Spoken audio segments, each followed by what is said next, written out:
Say that again. Oh, hello. Yes, hi. Oh, so I'm driving, so I'm probably just gonna be listening along. So Okay. just to let you know.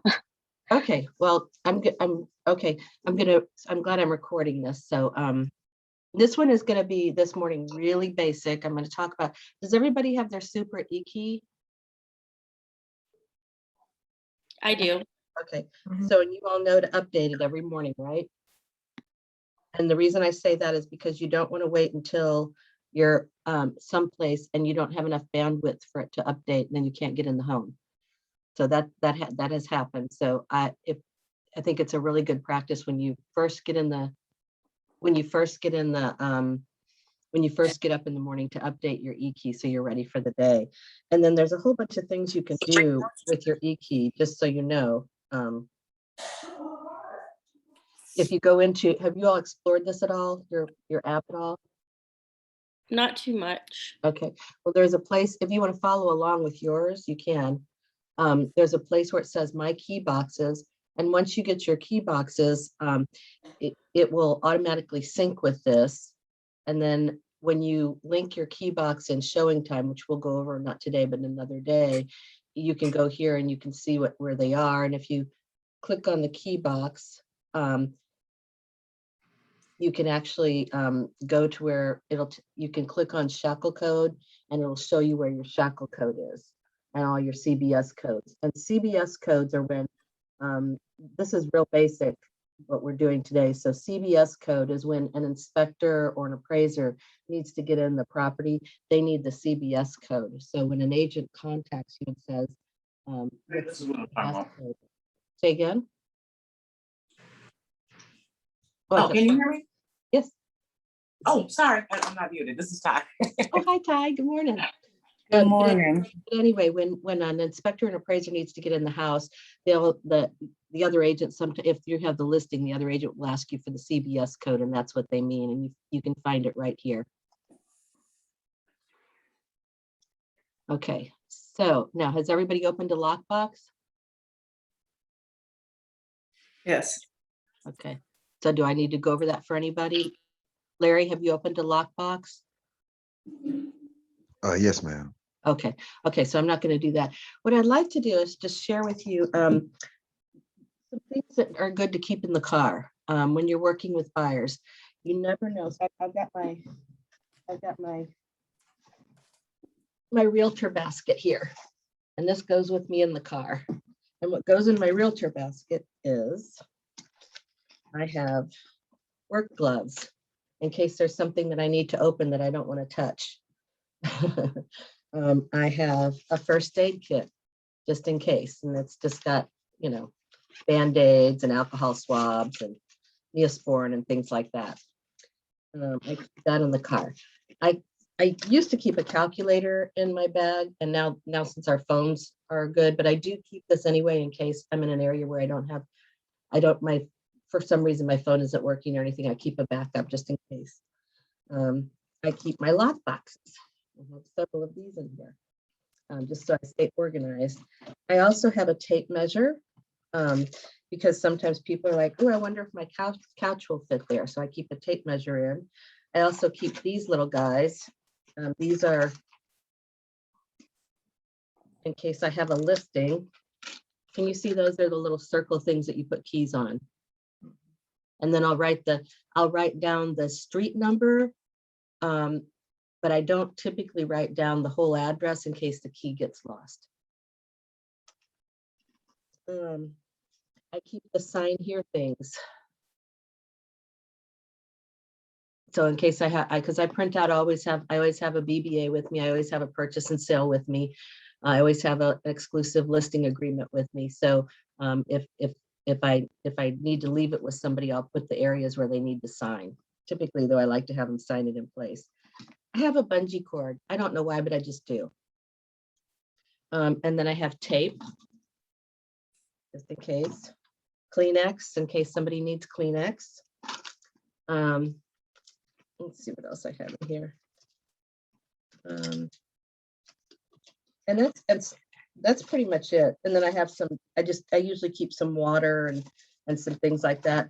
If a house really smells bad, I keep a little thing of Febreze to go in case you walk in and there's like ammonia from kitty cats or so, just to be able to look at it. And I also keep spare pens in here, pens and pencils, and I keep a magnifying glass. Sometimes if you're trying to read like to see how old the HVAC is and you can't make out the writing, this comes in handy. I just keep these things in my car. I don't always need them, but if I do need them, I know I have a lot of things in here that I can, say just a second and I'll go out. I also keep these cottonelles because sometimes we go in vacant homes that don't have toilet paper, and in case a buyer needs to use the bathroom, I always have a couple of these for their kids or whatever. So that's kind of what I keep in there. Does anybody else have any ideas about what you could keep in your buyer box or your realtor box? Was that a new idea for everybody? Yep. Yeah. Well, it's just good to be prepared, I think. So, and these are things that over time I've needed. So I've just learned to keep them in there. So then what other kind, I want to meet you all. It's been such a long time since I was new. I was trying to think of what would possibly be of help, but what kind of things are you wanting information about?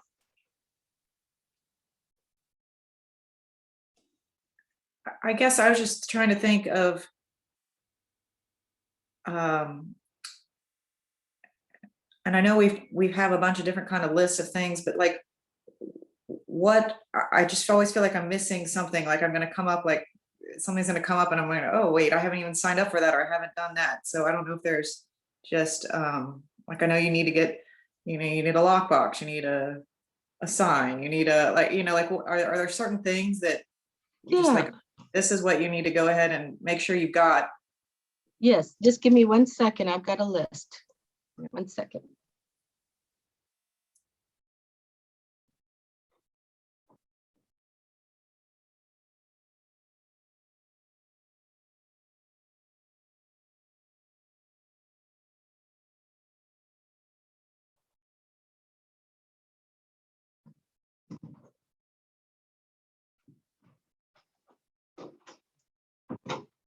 Okay. So the basics to get started, as far as, the realtor box is something you can put together over time. I think the very first thing you should get is a tape measure. Utilize that. Sometimes people want to know about their refrigerator, if the refrigerator is going to fit in the space. Like I said, the couch, sometimes a bed. That's the very first thing to get. But you need your super e-key. You need at least a lockbox. You need to have FMLS training. I'm going to be doing some training on how to link your lockbox, how to set up showing time and those kinds of things. But if you don't want to wait for me to do that, you can also go into FMLS, call tech support, and they'll point you to a class. They have a lot of videos on YouTube where you can watch how to do things. So I'd get familiar with FMLS or at showing time. I'd get familiar with those two things, because I think it's, when you have a listing, it'll make it a lot less scary to when you already know how to do that kind of thing. Like for instance, in showing time, has everybody here shown a home yet? Just for key, please. Just for key, please. But do you get requests for feedback? Okay. I haven't. I don't know. Oh, okay. So sometimes if agents aren't really doing a lot of things right now that we've done in the past because it's so fast moving, but sometimes you can, if you have a listing, you can set up the questions to ask for feedback, or you can just use their standard questions, which are, is your client right on a scale of 1 to 10? How interested is your client? Is there anything that we could improve to make this more attractive? What did you think about the price? Those kinds of questions are the kind of feedback that agents like to give.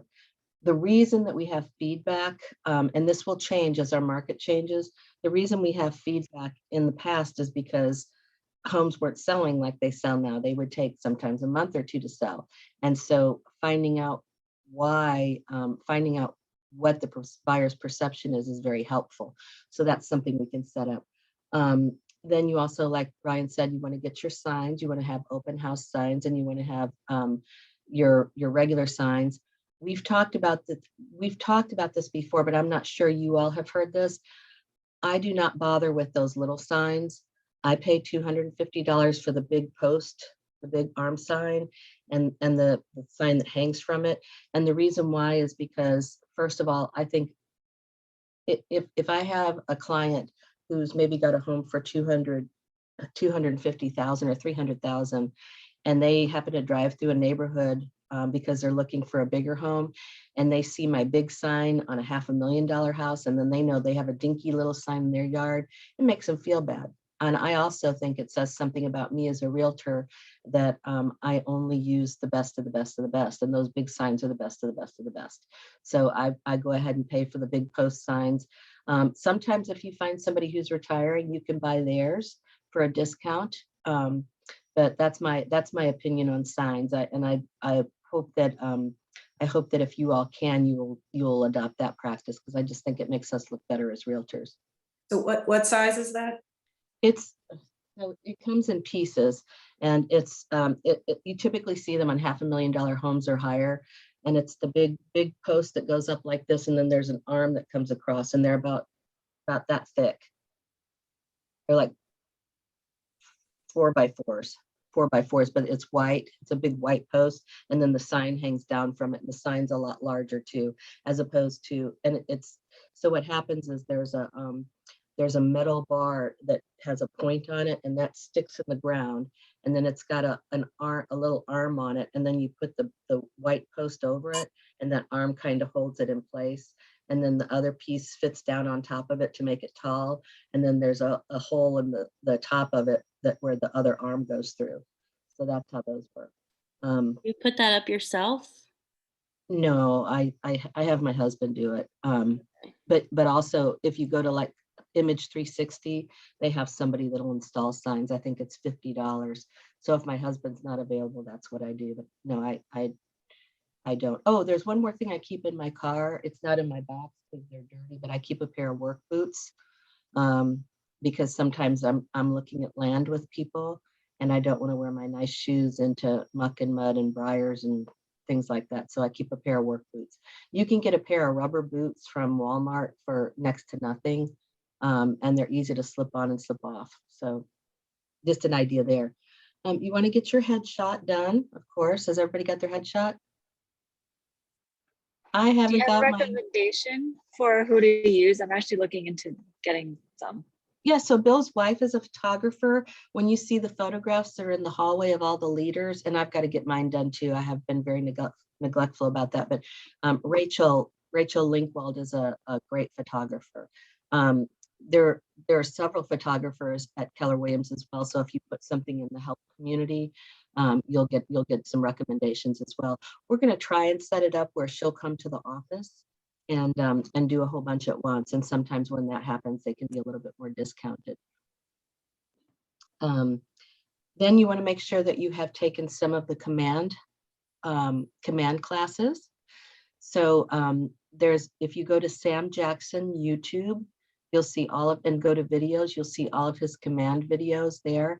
He also does our PC, just for our PC group, he does a class every Friday. But you'll want to start getting your contacts in command if you haven't already. And you want to tag them. There's a way to tag them, and that helps you with the smart plans as well. So, and we're going to try and get Sam on to do an overview for us, not this week, but possibly next week. You want to get so for social media, you want them all to be consistent across the board. So for instance, if your LinkedIn is Brittany Shaw 1234 at linkedin.com. You want it to say Brittany Shaw 1234 at facebook.com and Brittany Shaw 1234 at instagram.com. Just makes it easy for people to find you. And you also want to have your profile consistent across. So if your profile says best buyer's agent in town, you want it to say that on every single platform that you have. Does that make sense? And that's just for consistency. One thing you could do for each other is, this is something we could do for each other. I'm big on let's team up and get some things done so it's more fun and less scary. have somebody write your bio.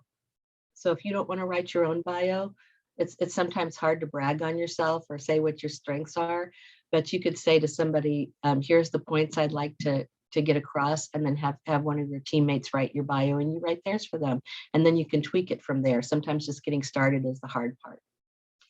And then you want to know things in the office, like if you want to reserve, in our intranet, there's a way to reserve the conference rooms.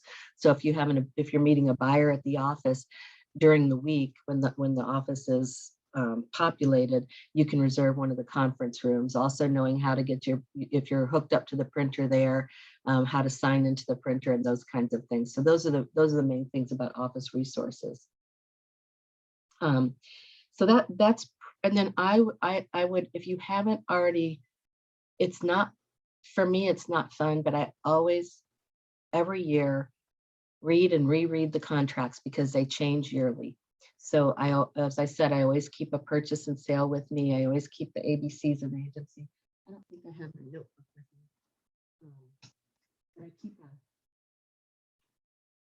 think I took it to the office, but I keep a black binder with me and it's got plastic sleeves in it. And in it, I keep the ABCs of agency. I keep the mold pamphlet. I keep what buyers and sellers need to know about radon. I keep the lead-based paint exhibit and pamphlet.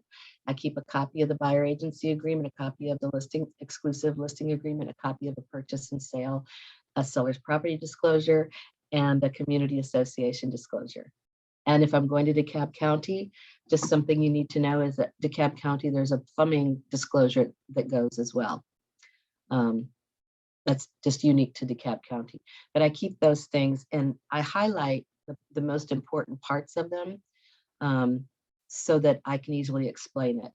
I think it's important to get comfortable with explaining. Sometimes I'll, if I'm working with a brand new buyer, I'll say, would you like for me to go through this and explain what this means? And 9 times out of 10, they say yes. If I'm working with somebody who's bought and sold homes and I'll say, do you have any questions about this? Would you like me to go through this with you? And a lot of times they'll be like, no, I already know what this says. And I'll say, well, some changes from when you last bought a home are, and I'll highlight those changes. And that's why as realtors, we take a contracts class every year because they do change. So any questions so far? Okay, these are just, like I said, I just wanted to, things that I've learned along the way that I think might help you getting started. I think it's just good to know just some of the basics. And you may have had some of this in Ignite, I'm not sure, but that's kind of where I am. So we've got about 10 minutes for questions. That's really all I have. I don't want to get so, I don't want to pile so much more on you because I know some of you are taking Ignite right now and some of you are just in the fire hose, drinking from the fire hose. So I wanted to keep it kind of simple and basic this morning, but I do have time for questions if anybody has questions about anything. I had one other question about FMLS. Mm-hmm. Do you, or does anyone know if they've got training, but it's all like 3-hour CE classes, and I don't necessarily care about the CE credit. I just want, is there any sort of place where you can get some just on-demand training or watch some videos? Because I don't always have, hours and I don't need the credits. Right. I just want to know how to do it. So I didn't know if there's another place to go. There is. That had that info. There is. Oops. Because it's not on FMLS. All you can do is sign up for their classes. Like I couldn't find anything that had. It's on YouTube. Okay. Let's see here. I'm going to share my screen in a minute. Okay. As soon as I can get to it. Okay. Share screen. So I put in fmls.com YouTube and I get FMLS and Remind. I get FMLS coming soon, registered status at FMLS, my FMLS YouTube. So here we go. That's where it is. My FMLS YouTube is where it is. So here's videos. First look 2021, Remind and the binding agreement date, Remind docs, FMLS Remind docs and replaced, that's old. Let's see, there's a whole bunch of things in here. Okay, that'll be helpful. Yeah. So you can Yeah. just look through here and see what you need to take. Yeah, I don't, I'm like, that's all these classes for Yeah. credit. I'm like, I really don't think this is gonna take 3 hours to learn how to do this one little question I have, but Yeah, Okay. no, yeah, I agree. So I took a class on Remine, a CE course on Remine, and oh my goodness, about half an hour of it was what I needed. There's Cloud CMA. There's a whole bunch of things on here. Anybody else have any questions? So back to the signs. So I should probably go ahead and get a sign made so I have it ready to go just in Mhm. case I get a listing. Or for when I get a listing, not just in case. So signs take about a day, just for your planning purchase, at least at Image 360. Now, I don't know about Build a Sign. I haven't used them. 60. Image 360 is on Old Milton Parkway. I use the build a sign, and there's actually like a code. I could send it to you, Brittany. It's like 40% off or up to 45% off. But I think that I got that big what Candace was saying, and I got like some riders, and it was a really, I think it was like ended up being 40 off. It was free shipping. It did take maybe like 2 weeks, a little less than 2 weeks, like 10 days. Oh, then you probably, if you're going to go that route, then you do want to go ahead and have one handy. You might be able to borrow a post from somebody. I know I always have spare posts at certain times of the year, when I don't have a lot of listings, but you can sometimes borrow a post if you don't want to spend $250 for it, or whatever Build a Sign charges, but go ahead and get your sign that has your name on it. You need to have signs approved by Lucy. For instance, we can't use black unless we're have the luxury status. So you want to make sure that you run the design by Lucy first to make sure that you're in compliance. Okay. Speaking of compliance, does everybody know about the rules for advertising? Not thoroughly. Okay, so basically what you need to remember is if you're advertising a house, if you're advertising anything with an address, it needs to have our broker's information on it. And on your sign, your broker's information has to be at least as large as your name and phone number.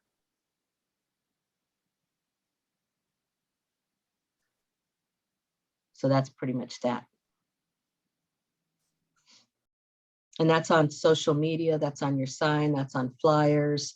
That's anything where you're advertising a home, that has to be on there. If you're advertising yourself, it doesn't necessarily have to. That's why you see people having their team name on their marketing, and they don't have Keller Williams on it. You don't necessarily even know they're with Keller Williams, but because they're advertising their team, they're not advertising a home. And if you ever have any questions, check with Lucy, or I think Raven is going to be taking Lucy's place. So check with Lucy or Raven to make sure you're in compliance, because you don't want the real estate police coming after you and getting a fine. All right, any questions? Was this helpful for you? I don't know how basic to go, but I just want to make sure. I mean, some of it is things you learn along the way, and I just wanted to make sure you had a little bit of maybe what you haven't. I don't want you to ever be afraid to ask a question about anything. Okay? Don't think you're supposed to already know something. I really like the list, like a list of things that you should be doing or should have done, and like to be able to like mentally check off in my mind what I've done compared to the list. Okay. Does that make sense? Like FMLS training, have I done that? No. Oh, I need to make sure I do that. Or do I have my sign? No, I haven't done that. So like, I don't know, like just a list of to-dos. Okay, I'll post one in the help. That would be awesome. Thank Okay. you. Yeah, that'll Yeah, help you're me welcome. too. It's also on your, do each of you have an MREA too yet, the economic model? Yeah, I have that and I saw that list, but like, I don't know, there's some things I haven't even, like the sign, Yeah. the command classes and social, I don't know, there's just lots to do. So Yeah, there is, but I'll go ahead and I'll post the list. But if you look at the MREA model, the reason I say that is if you scroll down at the bottom, there are tabs, and one of the tabs has a list on it. Let me see if I can share mine right quick.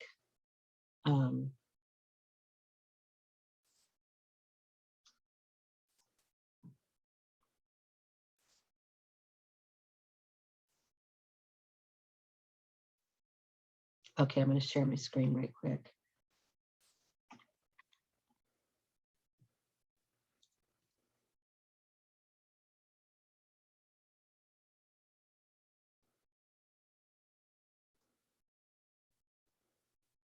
Okay, can you see this? Yes. Okay, so this is on the task to complete. Here's my economic model. And then here's my task to complete over here. So it's FMLS classes, connect DocuSign to command, headshot, get super key, join Roswell Rocks on Facebook, join the Georgia Legacy group on Facebook, watch the contracts video series, pre-listing presentation, seller presentation, buyer presentation, scripts, social media plan, remind class, and I need to put in by lockbox.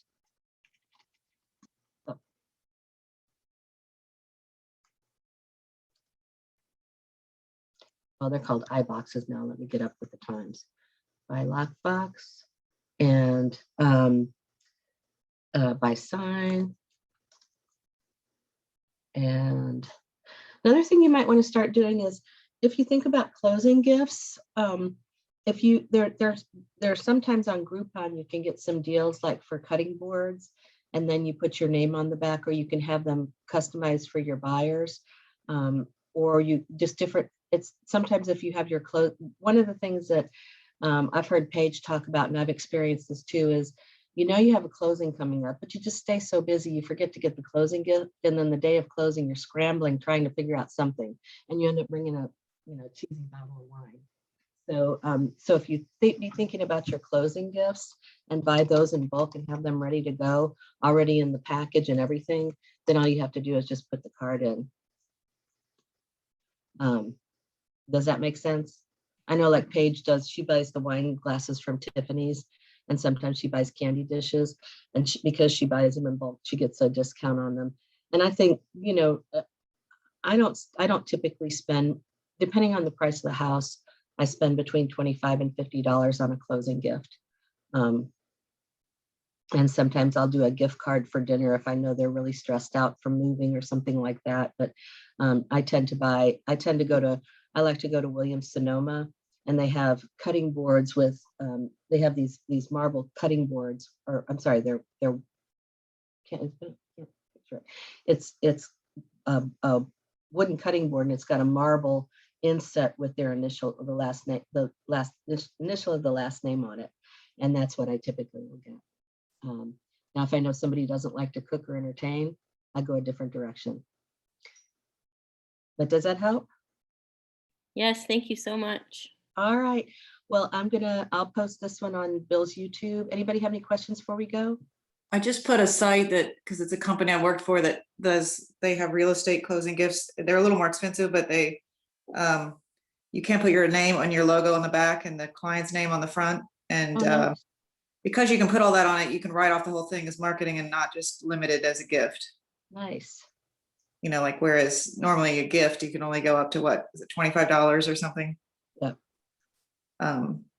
So, but they have a lot of different options and packages, and there's a ton of real estate agents around here and in our office that use it. And they're Thank you based for that. in, that's someone in my neighborhood that started the company, but the warehouse is in Norcross, and they have a shop at Avalon right now in the marketplace, which is right across from Cafe Intermezzo, where they've got several stores. Like it's in that old Pottery Barn Kids location. At Avalon? Yeah, they've got several women-owned businesses that are in there, Oh, and they're okay. right up in the front, so you can Okay, see good. what they got. But the website has a bunch of stuff too. Oh, and they have there's little departments in the store. I mean, you walk in and over to the left is some kind of gifts, and over to the There's right a is bunch of stores. dogs. There's a pet owner that has, Yeah. and I there's actually bought something Boozies has there. a spot in there, and Yes. there's a bunch of things in there. Yeah, no, I've been in there. That's a cool place. I actually bought a toy for one of my nephew dogs. Yeah. So thank you for that. All right, well, that's all I have for you today. Tomorrow, I'll have to look and see what our topic is, but I'll be back here tomorrow. And Okay. if there's anything that you all need to know about or anything that you want me to cover, just please send me an email and I'll make sure it gets on. Okay, thank you. Thank you. Y'all have a great day. Thank Bye. you. Bye. Bye-bye. Bye.